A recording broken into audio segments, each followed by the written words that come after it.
So yun, at magandang araw po sa inyo lahat. Nandito po tayo ngayon sa bahay. Yung mismo may-ari ng bahay, kung nandito po tayo ngayon sa bahay na to na pinabandon. Balita daw, itong bahay na to, yung may-ari ng bahay, 3 po magkakapatid at pinatay po sila. Kasi na pinagbantaan lang po sila na nagnakaw daw sila.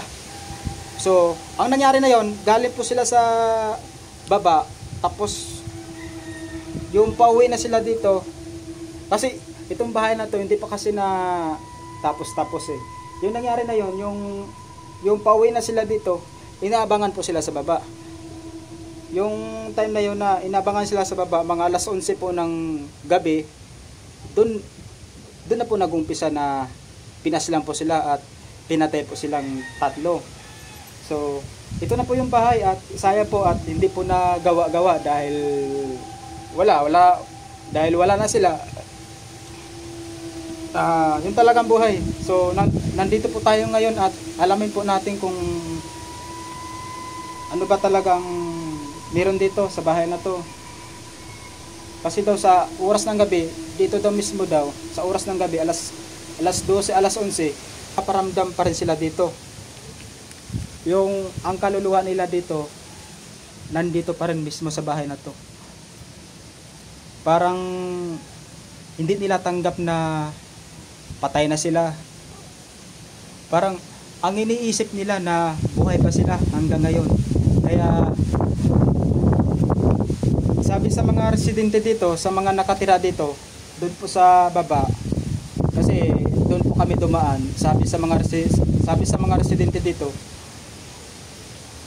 oras ng gabi, mga alas 11, alas 12, lagi daw nila nakikita dito, nakaupo, nakalaylay yung ulo.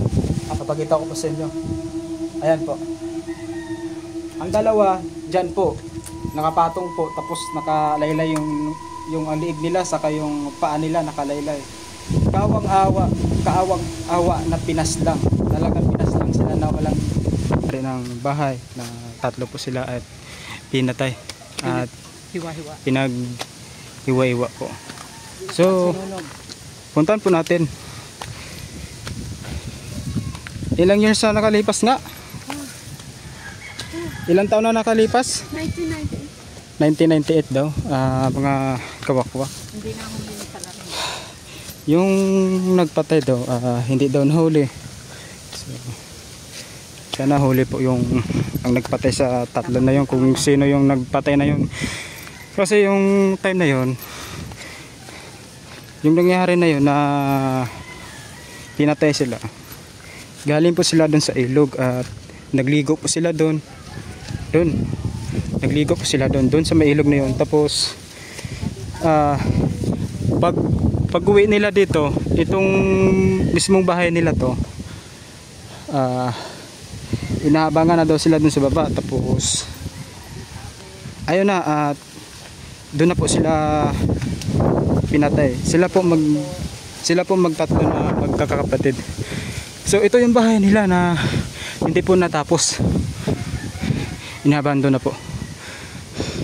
Nasa tuktok po ito ng bundok at malayo po sa mga bahay. Yung mga bahay, nakikita nyo ba yun? Malayo po ito sa mga bahay. So yung nangyari na yun, na umuwi sila 3, doon na po sila pinatay doon sa baba. Tapos yung patay na sila 3, dinala sila dito sa bahay nila, doon sa likod yata, yung sa may CR na ginagawa pala yung CR. Tapos doon po sila mismo nilagay po sa CR. Dito nakahiga. Yung ang isang patay dito po nakahiga. Dito. Nakaupo. Tapos dito nagpapakita. So yung ang dalawa, 3 silang papakita sa puno na to pag alas 11 ng gabi. Pag alas 11 ng gabi. Dahil alas 11 sila papakita ng gabi. So yun guys, nangyari daw yun mga alas 11 daw ng gabi. Yun nangyari. Kaya nga tuwing gabi, alas 12, alas 11, alas 10, nagpapakita na daw sila dito. Itong puno na to, anong puno ba to? Lumboy. Anong tawag sa Tagalog? Duhat. Duhat. Duhat po ito, mga kawakwak. Duhat po ito. So, sa oras daw ng gabi daw mga alas 11, dito daw mismo nagpapakita daw. Yung pinatay na yon, yung mismo may-ari ng bahay dito. So, sayang yung bahay na na-abandon na lang. Sa sobrang tagalan ng panahon, yung nangyari na yon. Tinabunan yung ano. So, yung ang CR, saan po sila nilagay? Sinunog sila. Yun o. Tinabunan na. Tinabunan na. So guys, pasensya na po kayo ngayon kasi sobrang lakas talaga yung hangin. Sa ano, sa CR. Ngayon tinabunan na. Diyan sila kinatay. Tinabunan na, hindi lumapit. Sinunog yung katawan nila.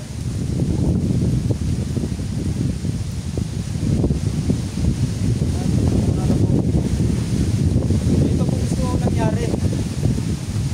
Mga kawakwak dito po mismo nangyari. Yung pinatay sila alas 11 ng gabi. Tapos isa pa, mga dayuhan na po dito. Bago lang ba sila dito? Bago lang po sila dito. So, ito yung bahay nila at hindi po na itapos. So yung nangyari na yon na pinatay po sila. Ang ginawa, dito po sila tinapon. Pinang ano talaga, pinang chop talaga, pinang putol, liig, saka paa, saka katawan, kamay. Talagang pinang putol talaga lahat. Pagkatapos na yun putol guys, dito po sila nilagay. Kasi dito dati, may CR po dito dati. May meron pong CR na Hindi pa ginagawa yari. pa lang. So, dyan po sila nilagay at nilagyan po ng gas at sinunog po sila. Katawan. So, yun talaga nangyari. Yung time na yun. At yung Alas tala 11 rin, ng gabi hindi na nangyari. huli. Saka yung ang napatay na yun, hanggang ngayon, hindi pa rin nahuli. Sana nga, Mabigyan ng justice. mabigyan ng leksyon na sana, yun ang, sana nga, yung ang pumatay sa kanila, mahuli yun. Sana nga, Kawawa kasi naman. hanggang ngayon, hindi pa nahuli. Kawawa yung Tatlong na pinatay nila. yung tatlong tao na yun na pinatay. Kawawa naman. So, wala na po ngayon. Tinambakan na ng mga lupa, wala na. Tinambakan Kasi ng mga sa sobrang tagal ng panahon. military. Kitang-kita. Galing sila sa ibaba. Galing sa atin. Tinabangan sila sa itaas. Galing sila doon. Oo. Sa ibaba po. Tapos umakyat. Nahulog sila sa hukay ng kabita ngayon. Sinaksak. May-ari ng bahay, Pinagputol-putol. may-ari ng tinatayo. Oo. Yun yung may-ari ng tinatayo sa bahay. Parang ganun. May sarili silang kusihan. Oo. Sige, Ngayon, tuloy. doon po sila hinuhulog. Doon po sila Galing sa hinuhulog. baba. Doon po sila Galing po sila sa hinulog. baba po. Inakyat sila sa taas. Doon sila hinulog sa kabita. Doon po sila hinulog sa kubita. Ay, pasukin po natin kung makapagod na tayo. Ito po ang puno. Yung Puno na pag alas 11 ng gabi. Alas 11 ng gabi nagpapakita po silang tatlo dito. Sa malaking puno nandoon. Nako, ayok dito. Dito nakahiga.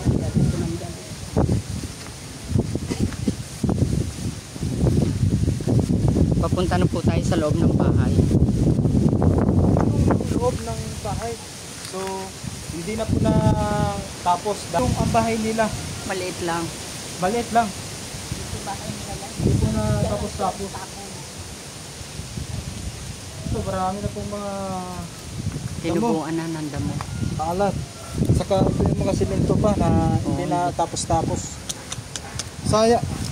Sayang po yung bahay at hindi po na napagawa ng maayos dahil yung nangyari na yun, bintangan lang na nagnakaw daw sila. Hindi Kaya naman nga, totoo.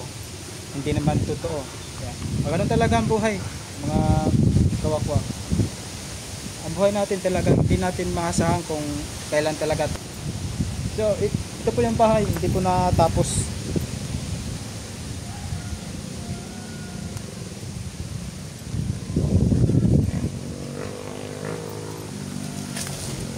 Ito po yung malaking punong kahoy. Dito po mismo nagpapakita. Pag alas 11 ng gabi. Magsasalita ka rin na. 11 o'clock. Asinta. Ito po lahat yun. Ito yung asinta ng kami Pilipino. Itong lugar na po. Ito lahat.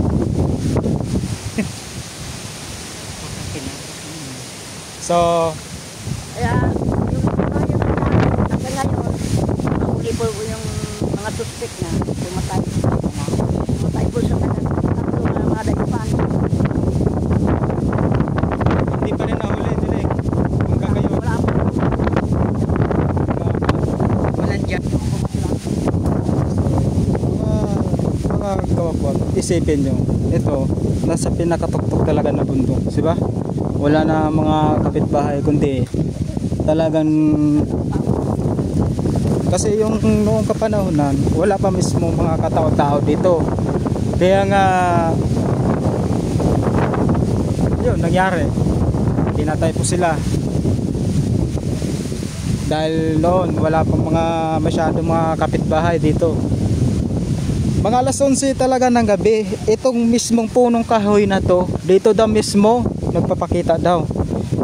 Yung dalawa, saka yung isa dito, nakaupo, na nakaputol yung liig. Tapos dito, nakalaylay yung liig.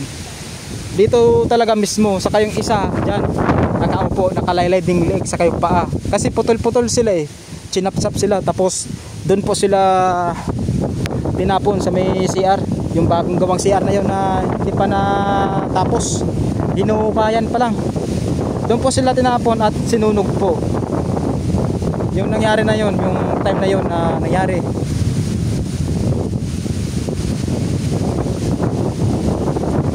Sariwa po yung hangin dito. Maganda po yung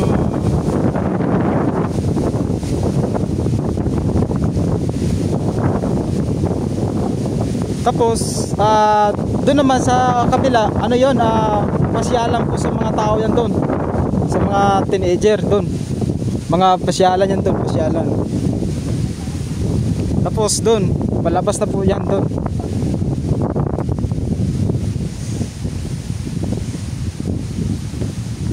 Yung Maynila doon po, ayun, nakikita nyo ba yun? Doon sa pinakadulo talaga, sobrang malayo na talaga.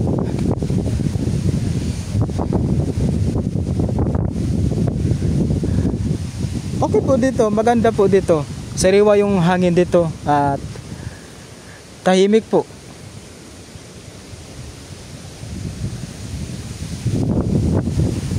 Ito na po, ito po yung bahay nila. Sayang, hindi natapos. Kawawa yung tatlong magkakapatid. Pinatay. Hindi ko alam oo nga, magkakapatid. Talagang pinatay talaga sila. Walang kaawa-awa yung kung sino man yun ang pumatay. Sana kung sino man yun ang pumatay, mahuli na sana yun at mabigyan ng leksyon ba na hindi na makalaya hanggang mabulok lang sa kulungan. Kawawa talaga. Isipin nyo, pinagbintangan lang na nagnakaw. Pasamantalan may bahay naman sila. Iwan ko kasi nakaraan dito, konti lang kasi yung bahay dito, sa isa pa liblib nakaraan dito, kaya nga wala. Ganyan talagang buhay natin. Minsan hindi natin alam kung kailan tayo kunin ni Lord. Minsan nakahiga lang tayo na namamatay tayo. Minsan nakaupo lang tayo, namamatay tayo. Minsan nakamotor tayo, namamatay. Kaya talaga ang buhay, guys. Sariwa po yung hangin dito. Napakalakas, maganda.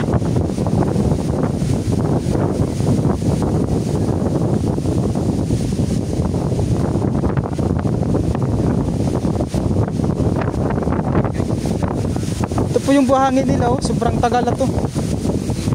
Hindi na nagawa yung bahay. Ito yung bahay nila.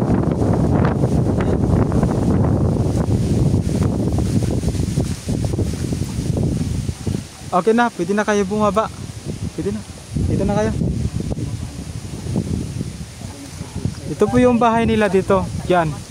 Sayang po.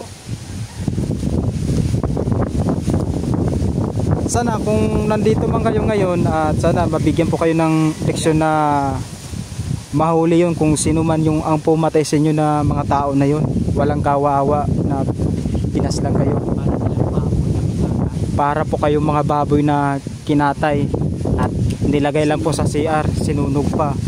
Kaya ipagdasal na lang natin na kung sino man yung ang pumatay sa inyo, sana mahuli na yun.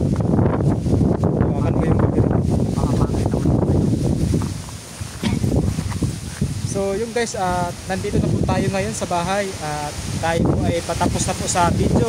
At pasensya na po kayo ngayon dahil malakas po yung hangin at hindi po ninyo masyado maririnig yung ang boses ko. So yung tatlo na yun talagang walang kaawa-awa kung sino man yun ang pumatay, talagang walang awa, talagang demonyo talaga yung ang pumatay sa kanila. Yeah. Isipin nyo, sinapsap sila, pinukulan sila ng leeg, katawan, paa, lahat. Tapos pagkatapos na yun, ilagay sila dun sa likod, sa gaya ng CR. Kasi yung CR nakaraan, bagong gawa pa lang kasi yun. Hindi pa tapos. So pagkatapos patay, dun po sila nilagay sa CR na yun. Putol-putol, lahat, pati paa nila, lahat. Pati Tapos katawan. nilagyan ng damo. Tapos nilagyan ng damo, sinunod po. Kaya walang kawawa talaga kung sino yung pumatay. Sana nga kung sino yung pumatay, mabigyan ng leksyon. Kahit sobrang tagal ng panahon na nakalipas, kung mahuli man, kung sakali mahuli man yun, hanggang ngayon, sana mabigyan ng leksyon, sana makulong yun habang buhay na hindi na makalaya. Forever na talaga sa kulungan. Kasi isipin nyo, walang kawa. So yun lang, at hanggang dito na lang po yung video at huwag na po natin patagalin pa. Thank you very much sa inyo lahat.